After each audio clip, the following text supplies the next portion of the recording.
Hello everyone, welcome back to GRAZY TV. I forgot what day of quarantine it is. It just feels like normal life now. So you guys, I'm so excited to do today's video because in today's video, we're gonna be talking about a topic that I've never talked about. We're gonna be talking about liars. Everybody lies, right? But no, I am talking about the people who lie about everything. Have you met someone that literally lied about everything in their life? Like literally from what they ate to like what color is the sky today? After we do the story at the end, I'm going to be talking about my encounters with at least 4 people in my life that I've encountered who were, in my opinion, I don't want to diagnose them at all, but I'm just going to use the word pathological liars. And they could actually like ruin your life by manipulating every single situation. Anyway, to get through the story in this quarantine, I've been taking a lot of lemona, which is like a Korean version. Oh, this is BTS on it. This is a Korean version of like a vitamin C, daily vitamin C. I thought vitamin C is very important, especially during this time. You just rip it like this and you just take it. It's just like a yellow powder and it tastes so good. So we're gonna be talking about Anna Sorokin, or Anna Delvey. She has 2 names that she goes by, or can I just say one made-up name and one real name. So this is a woman who dreamed, imagined, pretended, ended up becoming the it girl of New York City. So Anna hopped around Germany and France before she settled in New York in 2013 or 2014ish. She was 22 years old at the time. She was still very young. When she arrived in New York City, she acted as a whole new person. She just had this whole new persona about herself, and she made up a whole fantasy story about her life. She claimed that she was a wealthy German heiress with a trust fund of around 60 million euros. So that's about like $80 million in US dollars. She even changed her last name to Delvey from Sorokin. She told her new friends that she had recently met in New York that her family had lots of money, her father was a diplomat and or an executive or solar panel magnate. I mean, she changed her story multiple times. So warning number 1, keeping a straight story is very hard for people who lie all the time. When you're trying to remember the truth, it's easy because it's the truth and it's registered in your memories and your brain. But when you're trying to keep up with a lie, you say it's so many different versions to so many different people that it's so hard to keep up. Anna's biggest goal and her ultimate plan in New York City was to purchase a church mission house as a multi-purpose studio and event space. Apparently she just had a lot of passion or a lot of interest in art, and that was kind of like her dream to have this big art studio and a museum for herself. And just to let you guys know, buildings in Manhattan cost millions of dollars. Like, it is super expensive. She was really known as a trendy, that high class, that it girl that you really want to be friends with because she was in all the hot parties and she was hosting all the hot parties in New York City. She stayed in lavish hotels and average of $400 a night, eating at James Beard award-winning restaurants and regularly visiting spas and salons. She also hired a $4,500 personal trainer. She was seen hanging out with New York socialites, celebrities. She was at all the cool parties. She would host and organize large dinners at NAKEUP and expensive restaurants attended by only CEOs, artists, athletes, celebrities, and the wealthy. It was said that she would pay everything in cash, and she really never had a credit card, or she did have credit card but she just never used it. This is actually how she was able to put herself not in the bad credit section. So if you used credit cards, you have to pay it back. If you don't pay it back, your credit score goes down. So as long as you have cash, you could technically buy anything you want without anyone asking. Eventually, even the hotel staff would fight to go up to her room because they wanted that $100 tip from Anna because she was such a great tipper.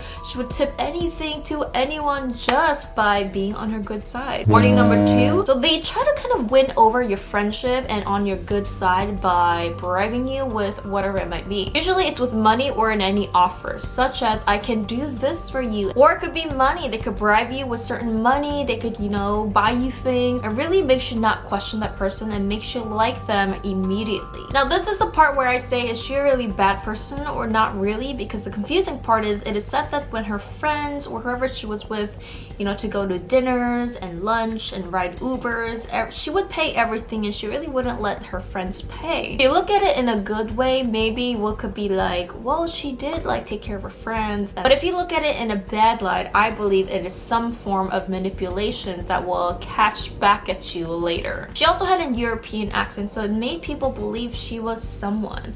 And this is kind of true because when someone is from another country, in a way it is natural for the human beings. You don't want to offend someone, so sometimes they may say something that doesn't make sense.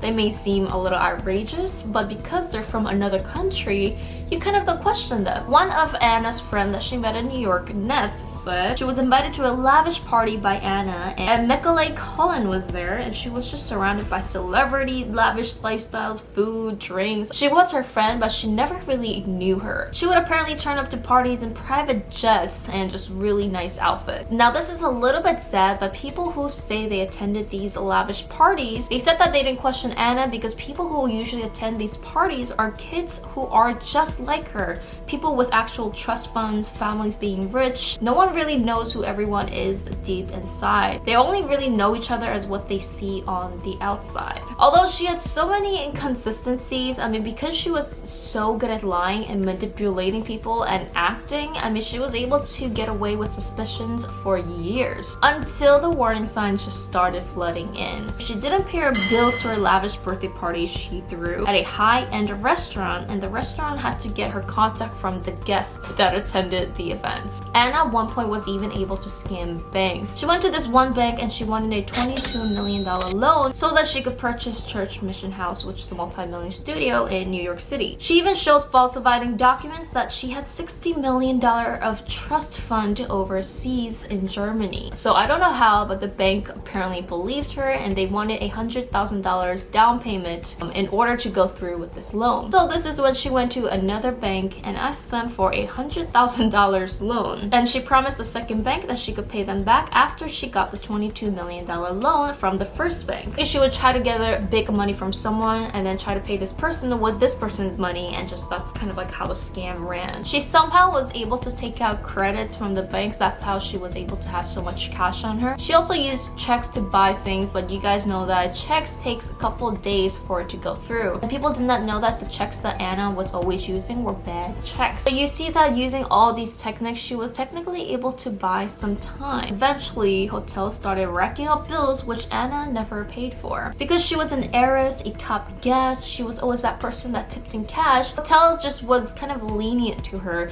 Usually they are like that with guests that are spending a lot of money. So hotels didn't really question her at first, but eventually they had to really get down to her because there was no credit card that was working. The 12 credit cards that she supposedly provided to the hotels were all declined and were not working. The lavish meal that she would eat at is the restaurants that was owned by the hotel, so you're actually able to charge a meal bill to your hotel bill, so you don't have to pay it right there. Eventually, when the credit card scam thing didn't work, she said that she would wire transfer them from Germany or from overseas. She probably said something like, oh, it's from overseas, it's gonna take some time, please give me a little bit of time. Eventually, the hotel bills racked up to about $30,000 that she has not paid a single dime for yet. Miraculously, somehow she convinced a Citibank to send the hotel $30,000. But even after this $30,000, she kept on staying in the hotel, eating lavish meals that she never paid for again. So eventually, the hotel had to kick her out. During all of this, she threatened the hotel managers that she would purchase web domains in all of their names so that they would have to pay her back one day to get them. This is another fraud, liar warning. They try to threaten you and scare you in a very big degree with lawsuits that I'm gonna do this, I'm gonna do that, my parents work for this, we're gonna get you back. So liars always try to scare you to make that person feel like they are still in control and in power, when in fact they don't even have anything. Even after all of this, somehow she ended up going to Morocco with her fitness trainer named Rachel. Again, they racked up bills and Anna's card wasn't working. Anna said that she would pay her back and the hotel charged Rachel, her fitness trainer, around $60,000. But Rachel, the trainer, said that Anna called her literally crying, and you know, Rachel believed her. When Anna went back to New York City, she's tried to stay at another hotel, racking up $11,000 in bills. Again, the same problem with no credit card that was working, and the hotel kicked her out. It's not clear where she went during this time, but a short time later, Rachel eventually invited Anna to dinner. Little did Anna know that the dinner was kind of like a setup for Anna, because all the people that was at this dinner were the people that Anna owed money to. Anna again lied to everyone, saying that she would have the money after she gets her lease signed. Apparently she had a building that she owned and she was gonna lease it out to people. The people that Anna owed money to looked up the building that she was talking about and found that it was a lie. Anna later claimed that this was fake news. In 2019, which was only last year, eventually Anna was arrested for fraud, owing hotels and banks over $275,000. She tried to again lie her way through the court, but she was eventually found guilty. She was charged 4 to 12 years in prison, and she will eventually be deported after her time in jail. So the crazy part is, during Anna's trials, it was known that somehow, again, somehow, she was able to hire a stylist for her court dates. She apparently had to wear in designers. She had to apparently look really good for her court schedules. She even delayed few trials because she didn't have the right outfit. It was also known that she showed absolute no remorse, and she just remained not guilty for all of this. This is another fraud warning, number like 69. They show no remorse in front of justice. In front of the truth, they show no remorse. When they are lying, they are crying. I promise I'll pay you back. That's the only time when they cry. So who really is Anna? So Anna's real name, like I said, was Anna Sorokin, and she was actually an immigrant from Russia. Her family moved to Germany when she was 16 years old, and no, her father is not a multi-millionaire or a diplomat. Her father is actually a truck driver, while her mother is a housewife. And no, she does not have a trust fund, and her family is not wealthy. They're just from a working middle class. Story really caught my attention because it is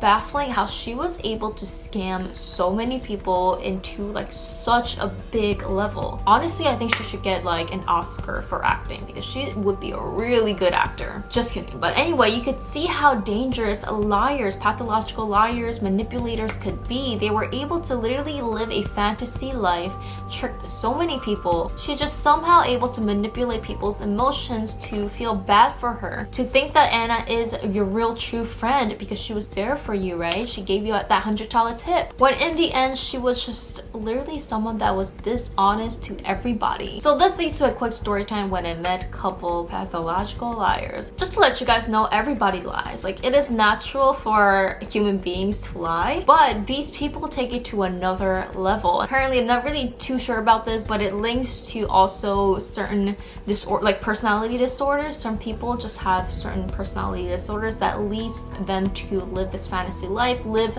a life where they constantly have to lie and lie to build up something, and I'm really not sure what the psychological reason is and why they do this. So in my lifetime, I've met about 4 people who are in this Anna category. Number 1, it was in high school. I mean, I really don't want to mention her. The second was this girl that I met around in Korea. Actually, this was in Korea, and at first I thought she was cool. Apparently she knew a couple celebrities. She was also apparently like studying acting in Korea. She was trying to be like an actress, and she was really pretty. She had this really pretty face, and I thought she was a cool person to hang out with. She did have an odd behavior, you know, this odd energy that's emitting. She would just blab about certain people that she knows. She would blab about her family when I didn't even ask her. She would just talk non-stop. Now one day, like I said, my friend that introduced me is one of my best friends. Somehow I ended up just hanging out with her, and I ended up sleeping over her house because like I lived really far. So she started talking about my friend, about what she used to do, like how she would hang out with guys, and just all these bizarre things that I just never heard from about my best friend. Now later, I asked my best friends, hey, is this true? This girl's been talking about you like this. Long story short, it just turns out every single thing this girl said was a lie. So I believe this girl literally lived in a fantasy life where she believed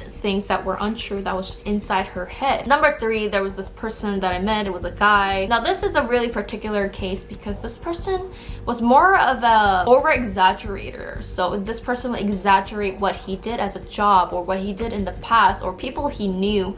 He would take like a grain of salt and blow it up. First, it was hard to see if he was lying, but later on, you know, we caught up and knew that he was totally bullshitting everything about where he lived, what he did, who he knew. I mean, yeah. And then the last person that recently that I made into, this person was also very hard to figure out because they act normal in front of you. I don't know the particular term and I don't want to diagnose anyone. I'm not a doctor, but based on my experience with this person, again, this person would say different things to multiple different people. They probably don't even remember what they said to me, to that person, and to that person because the story was all different. This person would always lie about where this person is. This person would always lie about who they were with. I mean, just little things that doesn't really matter, and they would just lie about it. And this person, just like Anna, you know, they would treat their friends. They would always, you know, pay for things, and I thought this person was just a really generous person. And even if you ask who they really are, they kind of get frustrated. They usually don't want to answer a lot of things. They're very vague in answering a lot of the questions. Things just never happen the way they say it would happen. Like, it's always talk, talk, talk with no actions. These people just got me to really stray away from certain people that were honest, and they manipulated me to think that these people were the bad people when in fact that person was a liar. If you ever run into someone that is inconsistent, that are a little bit off, never ever fall into their tricks. Always question the truth. So I really want to ask you guys, have you guys met anyone that was kind of like this, who was just lying their asses out? Remember to hit the like button, subscribe, hit the notification bell because I reply to all my early birds. Have a magical day, you guys.